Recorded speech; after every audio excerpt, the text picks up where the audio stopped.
Halo semuanya, ketemu lagi dengan Om Ji. Nah, kali ini kita bakal bahas yang lagi rame nih tentang rencana pemindahan ibu kota negara di Kalimantan Timur, tepatnya di Penajam Pasir Utara.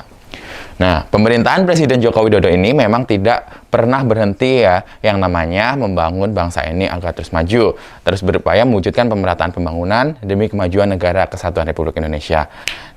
For your information aja nih, pemerintah melalui DPR telah mengesahkan rencana undang-undang terkait ibu kota baru atau IKN menjadi undang-undang pada tanggal 18 Januari 2022. Nah, pasca pengesahan tersebut, yakni menjadi salah satu dasar hukum pemindahan IKN ke Kaltim.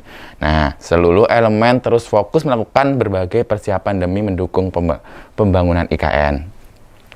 Pemindahan ibu kota sendiri memang dirasa sangat tepat melihat kondisi Provinsi DKI Jakarta yang saat ini, di mana tingkat kepadatan penduduk itu sudah tergolong sangat tinggi ya, tingkat penurunan tanah dan per tahun juga tergolong tinggi. Nah, oleh karenanya berbagai pihak dan beberapa elemen masyarakat juga telah menyatakan dukungan pemerintah pemindahan IKN sebagai wujud pemerataan pembangunan sekaligus menunjukkan semangat Indonesia sentris. Mantan Wakil Presiden RI, Bapak Yusuf Kala, mengatakan, perdebatan setuju atau tidak pemindahan IKN itu sebaiknya diakhiri karena pemerintahan dan DPR telah menyepakati undang-undang tersebut. Sebaiknya saat ini semua pihak untuk bekerja sama bersatu agar pemindahan ibu kota itu terwujud. Kalau memang pemerintahan punya niat yang baik, yuk kita jangan ragu-ragu untuk mendukungnya. Senada dengan mantan Wapres juga di tenaga ahli utama kantor staf kepresidenan, Windy Tuturong mengatakan bahwa pemerintahan IKN itu merupakan semangat yang mewujudkan pemerataan pembangunan atau Indonesia sentris. Nah, sebelumnya itu pembangunan cenderung terlalu berat ke barat, khususnya Jawa, sehingga munculan istilah Jawa sentris. Nah, pemerintahan Jokowi ini memang berkomitmen untuk mewujudkan pemerintahan pembangunan ke Papua atau wilayah pulau terluar sekalipun.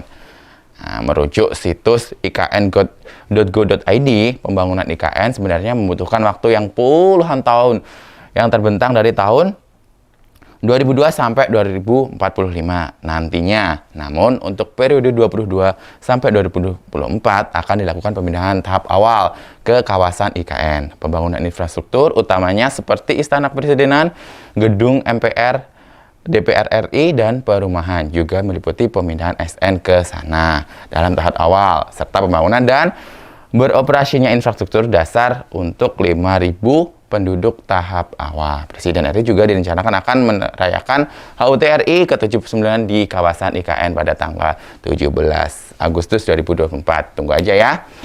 Nah, tahap awal inilah yang perlu kita semua dukung demi suksesnya pemindahan IKN. Dengan kesuksesan tersebut, merupakan langkah awal untuk mendorong terrealisasinya tahap berikutnya. Di sisi lain, dengan terrealisasinya tahap pertama itu, diprediksi juga mampu menggerakkan roda perekonomian masyarakat setempat.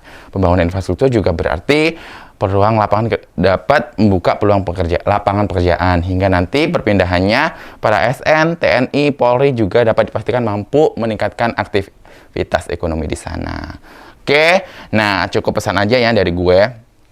Nah, komitmen pemerintah itu memindahkan IKN merupakan bukti dan komitmen pemerintah dalam mewujudkan pemerataan pembangunan di seluruh wilayah NKRI. Mari kita dukung proses pemindahan IKN hingga terrealisasinya nanti demi menstimulusi roda perekonomian masyarakat. Tepuk tangan untuk kita semua. Tepuk-tepuk.